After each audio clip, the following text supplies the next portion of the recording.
생명의 복음 첫 번째 시간입니다. 피임과 불임도 하나님의 뜻이다라는 제목으로 하나님 말씀 증거하겠습니다. 오늘부터 2주간 다음 주까지 하나님께서 우리에게 주신 생명을 어떻게 다루어야 될지 살피도록 하겠습니다. 생명은 여러 가지가 있죠. 우리 가장 오늘 이번 주에 다룰 거로는 이 자녀를 낳는 문제, 많이 오해가 있습니다. 뭐 자녀를 낳기 싫기도 하고 어렵기도 하고 또 뭐 내가 싱글로 살아가고 있는데 이 말이 뭐 관련이 있나 뭐 이런 생각들도 많이 들고, 뭐 자녀에 대한 생명뿐만 아니라 우리 이웃을 사랑하는 것, 그다음에 뭐 환경을 생각하는 것, 이 생명에 대해서 하나님께서 어떤 명령을 주셨고 어떤 가르침을 주셨는가 살필 필요가 있다고 생각을 합니다.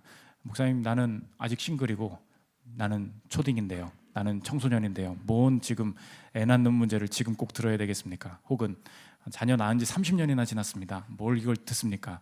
이럴 수 있는데 전혀 그렇지 않고, 오늘 이 생명이라는 주제이긴 하지만 이 주제를 하나님께서 풀어가시면서 이 안에 우리가 신앙생활을 할 때 중요한 가져야 될 분별력을 보여주고 있다는 것입니다. 그게 뭐냐면 좋은 것을 어떻게 해석해야 되는가, 안 좋은 것이 왔을 때 어떻게 받아들여야 되는가, 이 좋은 것과 안 좋은 것이 다가올 때 구별하는, 또 감당하는 방법에 대해서도 함께 다루고 있다는 것입니다. 모두가, 전 세대가 은혜 받는 시간이 되었으면 좋겠습니다. 세 가지로 나눠서 살피겠습니다. 첫째로 좋은 것의 한계, 둘째로 안 좋은 것의 대응, 셋째로 모든 것의 목적. 세 가지로 나눠서 살피겠습니다. 첫째로 살필 것은 좋은 것의 한계입니다. 하나님께서는 기본적으로 사람이 자녀를 낳고 생육하고 번성하는 것을 좋다 말씀하십니다. 오늘 28절 한번 보십시오. 하나님이 그들에게 복을 주시며 하나님이 그들에게 이르시되 생육하고 번성하여 땅에 충만하라, 땅을 정복하라, 바다의 물고기와 하늘의 새와 땅에 움직이는 모든 생물을 다스리라 하시니라. 하나님은 좋으신 분이신데 이 좋으신 하나님께서 생육하고 번성하라, 이것은 좋은 일이다 말씀하셨다는 것입니다. 그러므로 이 세상에 어떤 이 문화의 변화나 혹은 내가 개인적으로 어떤 가정에서 자녀를 낳고 키우는 것을 보면서 고생하고 자녀가 방황하는 모습을 보면서 야, 자녀 낳으니까 저렇게 어렵구나, 이렇게 내가 직접 보고 경험한 것이 아무리 있다고 할지라도 먼저 우선되어야 할 권위가 무엇인가? 그것이 하나님의 말씀이라는 것입니다. 하나님께서는 자녀를 낳고 생육하고 번성하는 것이 우리에게 주시는 복이고 우리에게 주시는 좋은 일이다 말씀하셨다는 것입니다. 그래서 이것을 믿음으로 받아들이는 것부터 시작해야 한다는 것입니다. 그래서 성경에서는 이 자녀를 낳는 것은 그 당시에 가장 좋은 것으로 묘사를 하고 있는데, 그 당시에는 이 부족끼리 전쟁하는 시대였지 않습니까? 그러니까 가장 중요한 게 뭐예요? 전쟁의 승리죠. 무기가 중요하지 않습니까? 그런데 그것을 들어서 자녀가 뭐냐? 화살이다. 오늘 그 시편 읽었죠. 제가 한 번 더 읽겠습니다. 127편. 보라, 자식들은 여호와의 기업이요 태의 열매는 그의 상급이로다. 젊은 자의 자식은 장사의 수중의 화살 같으니 이것이 그의 화살통에 가득한 자는 복되도다. 그들이 성문에서 그들의 원수와 담판할 때에 수치를 당하지 아니하리로다. 장사가 화살이다. 근데 화살이 이 당시에 가장 좋은 거라고 했어요. 그러면은 우리에게 적용하면 뭐 이런 것입니다. 우리가 이 자녀를 낳는 것을 하나님이 말씀하시는 것처럼 받아들이고 있는가라는 것을 우리가 검증을 해볼 때 우리 시대에 가장 좋은 것으로 이것을 적용하면 된다는 것입니다. 자식은 화살이다. 바꿔서 얘기해 보십시오. 자식은 아파트다. 이렇게 하면 되는 거예요. 우리가 좋은 것을 받아들일 때 웬만하면 기회가 주어지기만 하면 어떻게든 해보는 쪽으로 우리가 시도하지 않습니까? 그러니까 기회가 되면 아파트를 사라, 기회가 되면 그것을 차지해라. 그래서 주변에 뭐 이렇게 좋은 기회가 왔는데 이거 한번 해볼래 했을 때 우리가 하는 경우가 많아요. 어렵지만 웬만하면 한단 말이에요. 돈이 있다고 사는 게 아니에요. 돈이 없지만 어떻게든 기회가 되면 해보겠다. 이게 우리가 좋은 것을 바라볼 때의 마음이라는 것입니다. 우리가 하나님께서 말씀하시는 대로 이 본문을 읽으려면 이렇게 봐야 된다는 거예요. 자녀는 화살이다라고 말을 할 때 당연히 다른 인도하심이 있을 수 있지만 하나님께서 기회를 주셨어요. 가능한 상황이 열렸습니다. 그럴 때 어떻게든 빨리 잡는 쪽으로, 어떻게든 이 기회를 활용하는 쪽으로 가는 것, 그것이 자녀는 화살이다, 자녀는 아파트다, 좋은 일이다, 이렇게 받아들여야 된다는 것입니다. 목사님, 나는 아직 결혼을 안 했습니다. 아직 좀 몇 년 남은 것 같습니다. 그런데도 이 이야기를 들어야 됩니까? 당연히 들어야 됩니다. 왜 그렇습니까? 우리가 이 아파트를 살 때 뭐 나중에 인생이 좀 지난 다음에 집이라는 게 중요한 것이구나 이렇게 생각하지 않습니까? 그런데 20대 때 뭐 어떻습니까? 여행 가서 뭐 그냥 몇백만 원, 몇천만 원 어디다가 써도 큰 뭐 일 안 일어난다 이렇게 생각을 하잖아요. 그러니까 나중에 뭐가 좋은가, 뭐가 중요한가를 미리 알지 못하면 그 닥쳐서는 준비할 수가 없거든요. 그러니까 당연히 내가 초등학교 때부터, 내가 어렸을 때부터 자녀는 화살이구나 이것을 생각해야 된다는 것입니다. 마찬가지죠. 실컷 놀다가 내 마음대로 사는데 자녀를 낳을 수는 없습니다. 절대 그렇게 되지 않아요. 내가 전략적으로 이 자녀는 좋은 것이기 때문에, 아파트는 좋은 것이기 때문에 내 돈을 이렇게 쓰고 내 스케줄을 이렇게 써서 이루어 가겠다라는 내가 전략적인 접근이 있지 않으면 이것이 아무리 복이어도 내가 실제적으로 누릴 수 없게 되는 경우가 참 많이 있다는 것입니다. 아니, 목사님 다 좋은데 전 지금 싱글입니다. 나는 지금 결혼을 안 하고 하나님께서 부르심을 받아서 내가 혼자 싱글로 살아가고 있습니다. 혹은 내가 이미 애 낳은 지 오래입니다. 이런 분들 당연히 이 자리에 많이 계시는 줄 압니다. 그런 사람에게도 이 본문이 왜 중요하냐? 오늘 이 하나님께서 좋은 것을 주셨다라는 이 생각이 인간적으로 잘못 확장되고 잘못 오해하기 시작하면서 하나님께서 주신 것을, 좋은 것을 관리하지 못하는 착각에 빠지게 된다는 것입니다. 그 중요한 잘못된 착각이 뭐냐? 하나님께서 좋은 것을 주셨으면 이 좋은 것은 극대화시켜야 된다. 이것이 이 시대에 빠지는 가장 잘못된 착각이라는 거예요. 뭐라고요? 하나님께서 좋대요. 자녀 낳는 건 좋은 거래요. 그러면 좋은 것을 주셨으면 이 좋은 것은 맥시마이즈, 극대화시키는 것이 맞다. 이렇게 잘못 가기 시작한다는 것입니다. 그러므로 내가 결혼을 했는데 자녀를 낳았어요. 자녀가 좋은 거예요, 나쁜 거예요? 좋은 거라고 써 있잖아, 성경에. 그러니까 네가 이 결혼 안에서 아이를 낳지 않기 위해서 행동하는 것은 잘못된 일이라는 거예요. 우리가 아이를 갖지 않기 위해서 하는 게 무엇입니까? 그게 피임이죠. 결혼을 했는데 내가 자녀를 어느 정도 낳았어요. 근데 피임을 해요.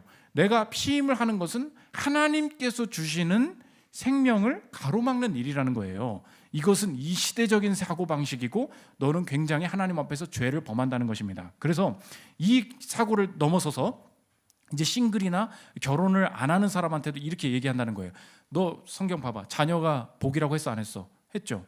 근데 너 지금 결혼도 안 하고 있잖아. 넌 지금 죄를 짓고 있는 거야. 너 지금 자녀를 안 낳고 있는 것, 싱글로 사는 것은 인생에 가치가 없는 거야. 이렇게 말해버린다는 것입니다.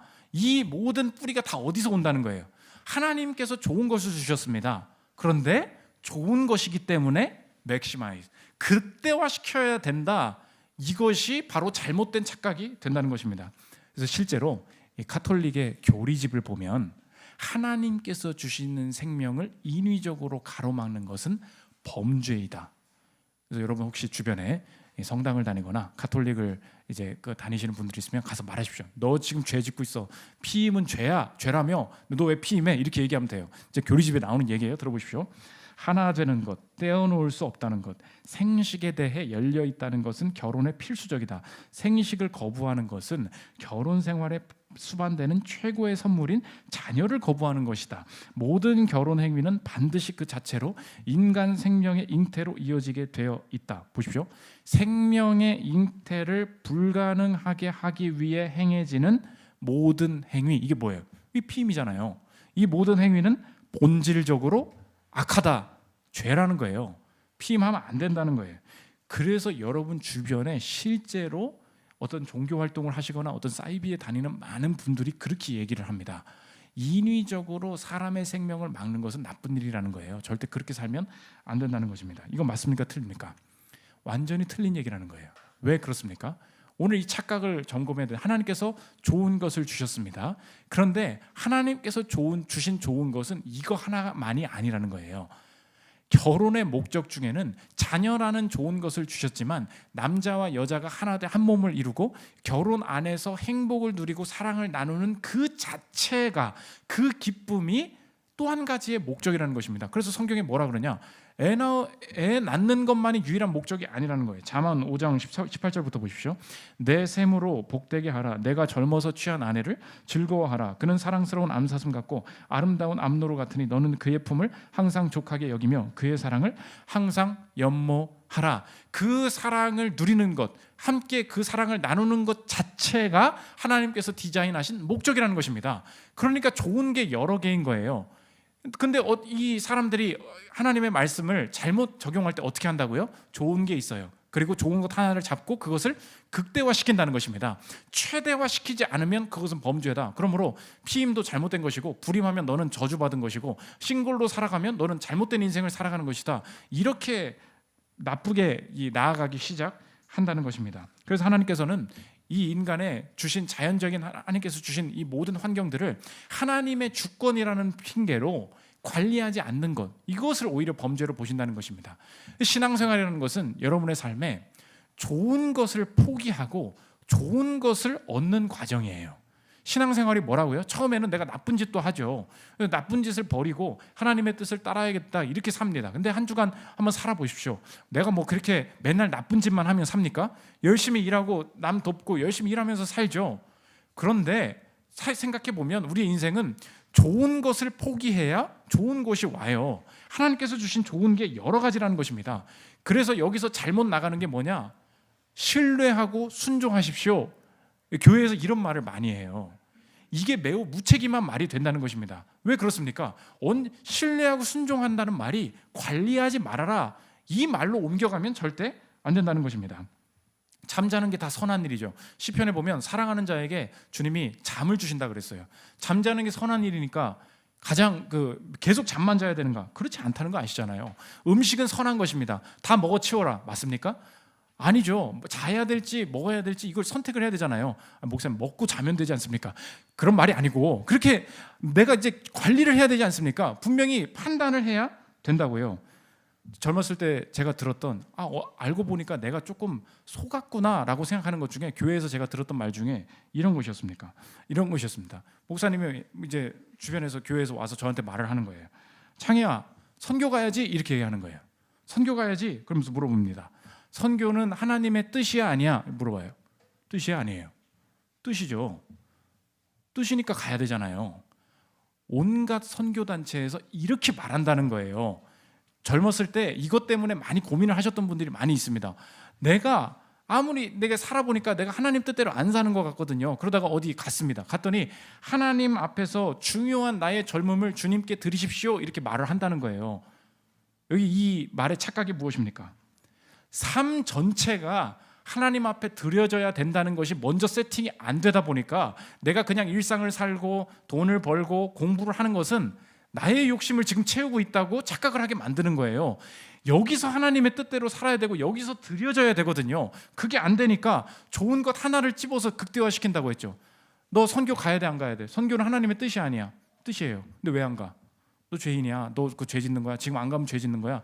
이렇게 말하니까 내 삶 전체를 관리할 수 있는 방법을 모른다는 것입니다. 오늘 그래서 좋은 것을 가로막고 좋은 것을 취해야 돼요. 그래서 이 신앙생활이 훨씬 어려워요. 대충 그렇게 해버리면 쉽습니다. 그런데 그러므로 여러분 묻겠습니다. 오늘 생명이잖아요. 오늘 결혼을 했습니다.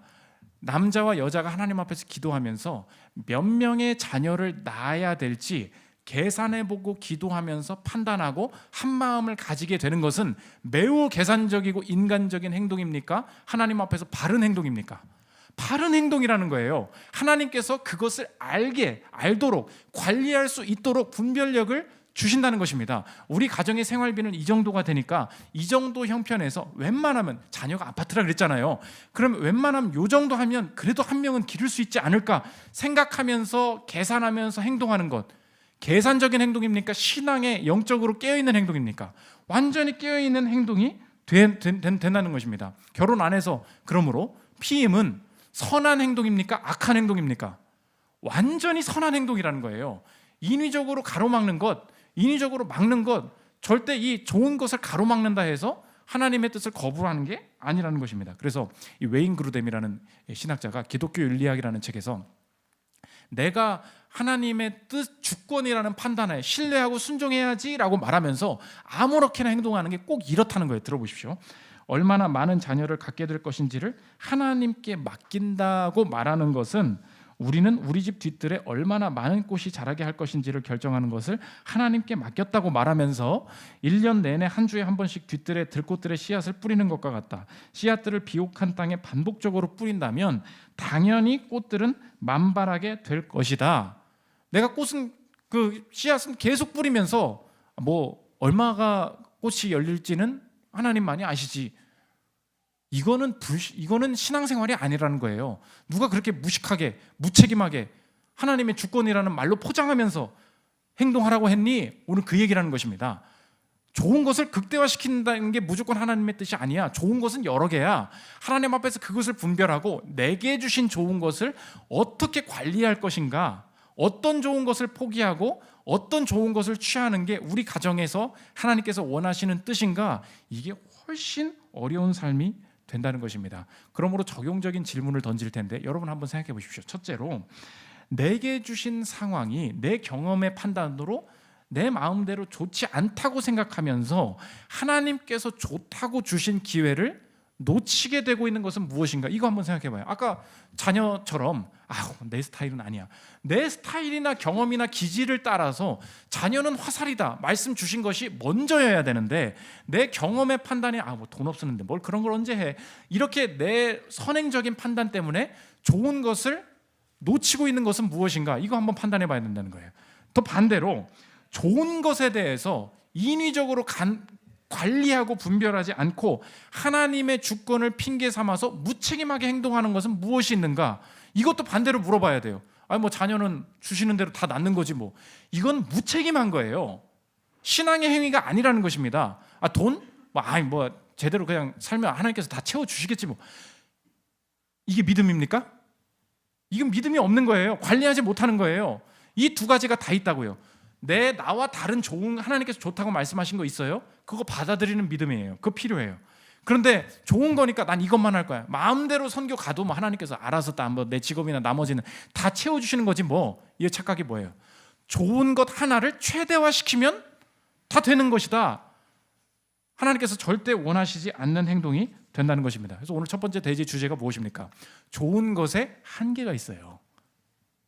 이것을 분별하고 관리하는 것이 신앙생활이 된다는 것입니다. 두 번째로, 안 좋은 것의 대응입니다. 문제는 뭐냐? 하나님께서 좋다고 명시적으로 말씀하셨는데도 불구하고 내 삶에 좋은 것을 주시지 않을 때가 있다는 것입니다. 자녀를 낳는 게 생육하고 번성하는 게 좋다 그랬어요. 그런데 하나님께서, 나는 심지어 그걸 원해요. 결혼하기도 원하고 자녀를 낳기도 원합니다. 그런데 하나님께서 명시적으로 좋은 것이라고 말씀하셨는데 좋은 것을 주시지 않을 때가 있습니다. 그리고 싱글로 살게 하실 때도 있고, 내가 이게 맞는 것 같아서 싱글로 살 때도 있지만, 내가 결혼을 하고 싶지만 그렇지 못할 때도 있고, 내가 자녀를 낳고 싶은데도 요즘 불임이 얼마나 많습니까? 자녀가 생기지 않는 경우도 참 많이 있습니다. 그러면 이걸 도대체 좋은 거 주신다고 이렇게 하라고 했으면서 기회를 안 주시는 것은 어떻게 받아들여야 되는가? 이 두 가지 질문을 던져보면 좋을 것 같은데, 첫째로는 좋은 것이냐 좋은 분이냐 이렇게 물어보면 되고, 둘째로 좋은 결과냐 좋은 과정이냐 이거 한번 물어봐야 된다는 거예요. 차례로 보면, 첫째로 좋은 것이냐 좋은 분이냐. 우리가 하나님께서 좋은 분이다라고 믿고 좋은 것을 주실 것을 믿고 나아갈 때 착각하게 되는 것이, 좋은 것에 집착하게 되면서 좋은 분을 잃어버린다는 것입니다.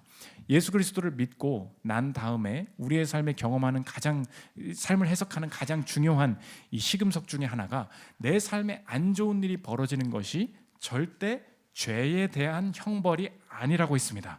예수 그리스도께서 내가 죄 때문에 받아야 될 형벌을 모두 가져가셨다고 했어요. 그래서 하나님의 분노로부터 오는 형벌은 전혀 없다고 했습니다. 그러면 내 삶에 내가 실제로 저지른 결과로 당하게 되는 모든 죄의 결과들도 하나님의 사랑과 선하신 계획 속에서 징계, 연단하시고 훈련하실 수는 있지만, 그것이 죄에 대한 대가와 처벌로 절대 내 삶의 결과가 펼쳐지지 않는다고 했어요. 그럼 좋은 것을 주셔야 되는데 내 삶에 이 불임이 되거나 결혼을 좀 늦춰지게 되거나 자녀가 생기지 않거나 좋은 게 안 벌어져요. 어떻게 받아들여야 되느냐? 좋은 것이 오지 않아도 좋은 분, 선하신 하나님께서 여전히 이 상황을 통하여서 선한 상황으로 이끌어 가신다. 이것을 믿어야 된다는 것입니다. 그래서 이것을 강조하기 위해서 누가복음 1장에 보면은 두 사람의 수태고지가 나옵니다. 세례 요한과 예수님의 수태고지가 나오는데, 세례 요한이 태어날 것이다. 그런데 사가랴와 엘리사벳이라는 부부가 있었어요. 제사장이었습니다. 사회적으로 직분이 높았고, 일부러 누가복음에서 뭐라 그러냐, 죄 지은 게 아니었다, 율법에 흠이 없었다. 그러니까 이 사람들이 죄 때문에 이런 결과가 벌어진 게 아니라는 거예요. 그런데 이제 사회적으로 직급이 올라가고 내가 제사장인데도 불구하고 나이가 들었고 애가 안 생겼다, 자꾸 이렇게 일부러 얘기를 합니다. 누가복음 1장 5절부터 보십시오. 유대왕 헤롯 때 아비야 반열에 제사장 한 사람이 있었으니 이 이름은 사가랴요, 그의 아내는 아론의 자손이니 이름은 엘리사벳이라. 이 두 사람이 하나님 앞에 의인이니. 일부러 뭐라고 진술하는지 보십시오. 주의 모든 계명과 규례대로 흠이 없이 행하더라. 그런데 엘리사벳이 잉태를 못함으로 그들에게 자식이 없고 두 사람의 나이가 많더라. 나이도 많았다, 임신도 못했다, 다 안 좋다. 그런데 이것이 이들이 규례대로 행하지 않아서 주시는 하나님의 벌이 절대 아니라는 것입니다. 그러므로 여러분의 삶에 벌어지는 안 좋은 일들도 우리가 해석할 때 왜 나한테 좋은 것을 주지 않으십니까? 다르게 물어봐야 된다는 거예요. 자꾸 우리가 좋은 것을 문자적으로 이제 성경에서도 보잖아요. 뭐 자녀가 화살이다 보면 좋은 것을 왜 주시지 않으시냐? 무엇이 좋은 것이냐? 우리의 삶에도 지금 여러분 일주일간의 삶의 선택이 그거죠. 뭐가 좋은 여자나 누가 좋은 남자냐? 좋은 것을 고르라고 하잖아요. 좋은 걸 안 주시잖아요. 근데 다르게 물어야 될 것이 무엇이냐? 무엇이 좋으신 하나님을 신뢰하는 결정이냐? 무엇이 좋으신 하나님을 내 삶에서 드러내게 만드는 결정이냐? 초점이 어디에 있습니까? 나의 잘됨, 나의 좋음. 이 엘리사벳 입장에서 생각해 보십시오. 내가 지금 안 좋잖아요. 제사장인데 임신을 못하고 나이가 들어버렸어요. 그럼 여러분이 청중이라면 제사장 앞에서 수근수근 뭐라 그러세요? 어이구, 제사장이나 됐는데 애가 안 생기네. 하나님이 뒤에 숨어서 죄 짓나 봐. 당연히 이렇게 의심할 수 있잖아요. 사회적으로 얼마나 안 좋습니까? 안 좋은 일이죠.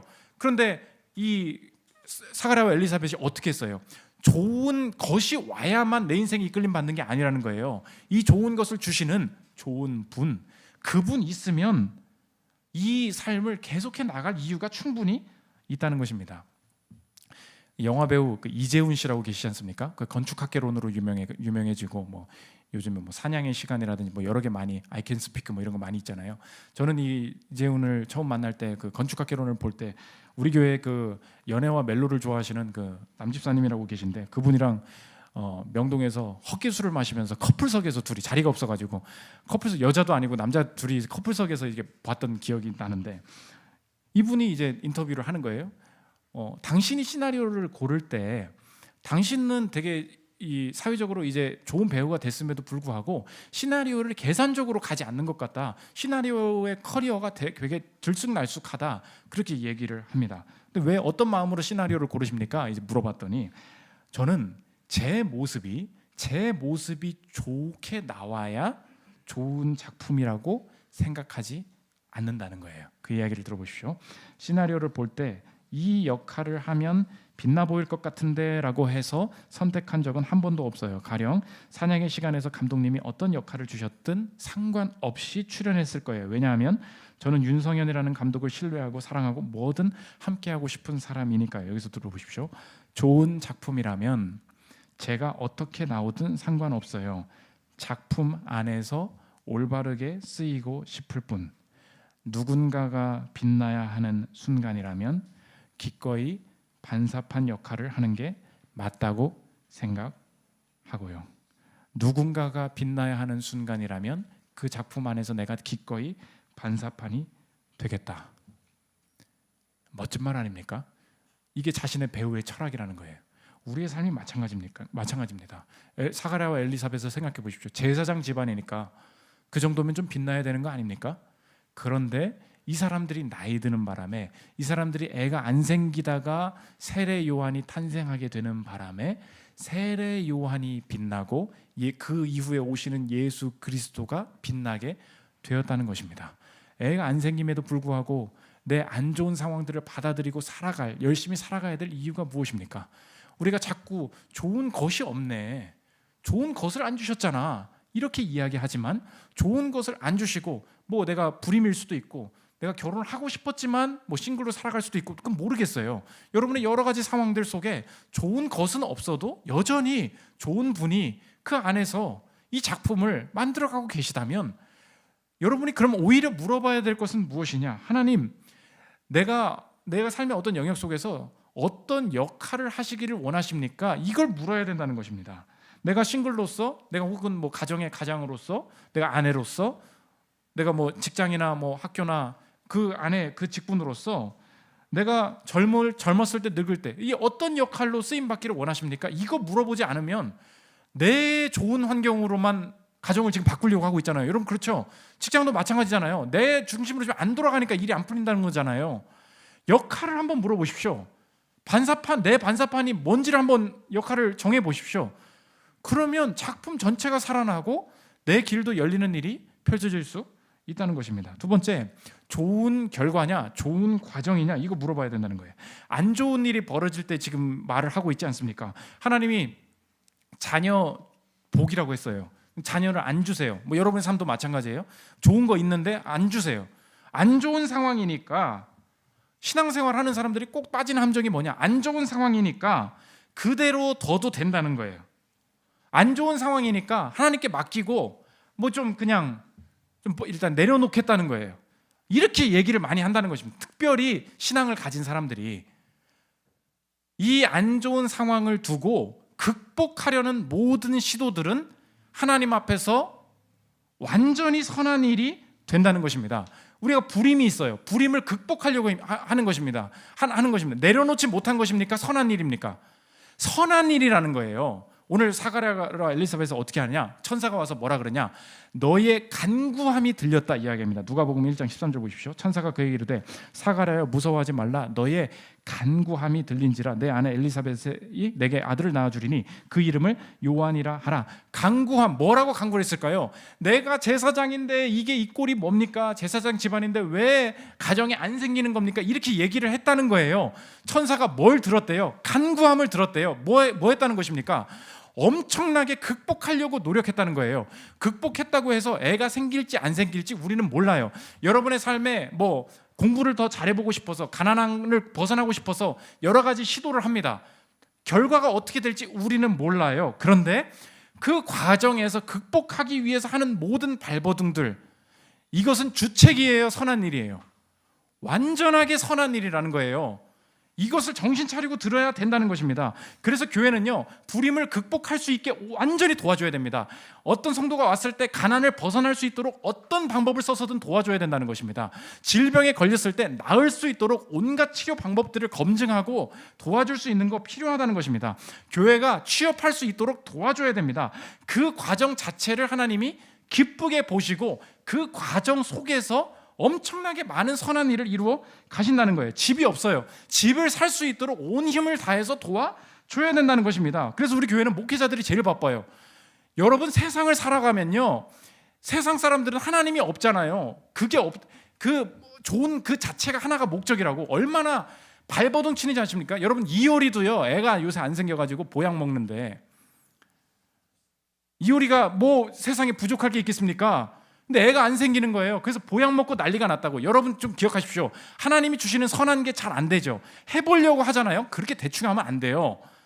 불임이 그렇게 쉽게 되는 게 아니라고. 엄청나게 체력 관리해야 되고요. 제가 아는 주변에 지금 안 믿는 사람들은요, 병원 가잖아요. 며칠 날 관계를 해야 되는지까지 다 알려주는 거야. 17일 아침에 하십시오. 18일 저녁에 하십시오. 시간대별로 준비를 하면서 다 한다고요. 결혼도 마찬가지입니다. 뭐 하나님께서 주신 사람이 나타나겠죠. 그런 소리 좀 하지 말라는 거예요. 세상 사람들이 결혼을 어떻게 하는지 아세요? 듀오 가가지고 몇백만 원씩 내요. 왜? 쓸데없는 사람들 만나기 싫어가지고. 돈을 냈다는 것은 결혼에 대해서 진지하게 생각하고 있는 거 아니냐. 떨거지들 다 걸러내겠다는 거예요. 나는 결혼에 진지하다는 거예요. 사람들이 어떤 한 가지 목표를 이루기 위해서 엄청나게 미친 듯이 지금 달려들고 있는지 아십니까? 여러분, 그런 자소서로 취업 못해요. 100%. 절대 안 된다고. 그럼 어떻게 해야 돼요? 하려고 해야 될 거 아닙니까? 근데 신앙생활을 하는 사람일수록 꼭 이상하게 생각해. 뭐 때가 되면 애가 주시겠지. 내 집이 어디 있겠죠 뭐. 있기는 어딨어?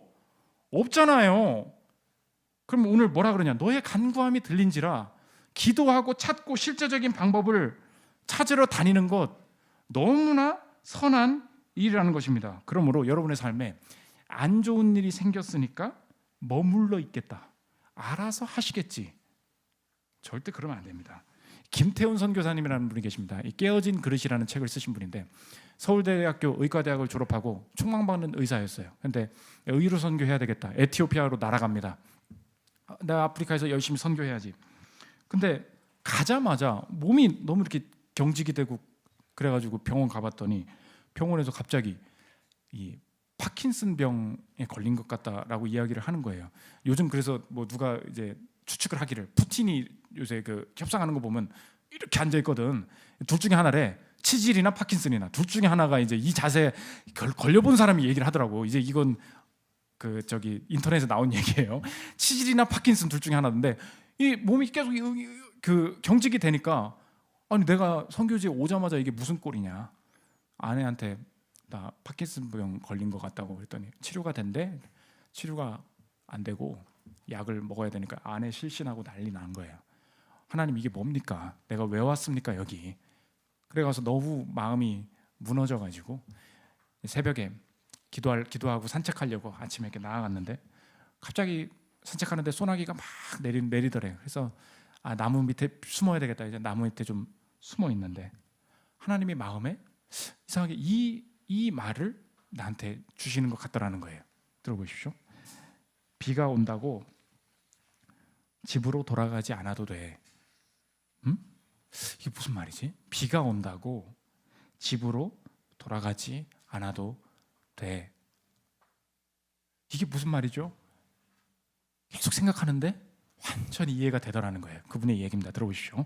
처음에는 무슨 뜻인지 몰랐다. 그런데 이내 눈물이 흐르기 시작했다. 그래, 지금 나는 소나기 속에 있는 거구나. 집으로 돌아가지 않아도 되는구나.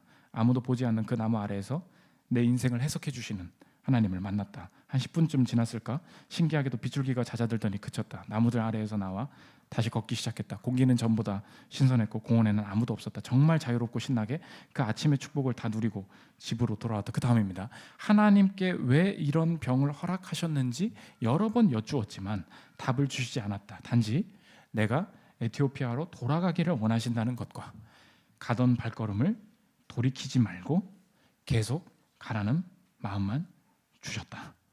그 말을 내 마음에 주신 게 비가 온다고 집으로 돌아가지 않아도 돼.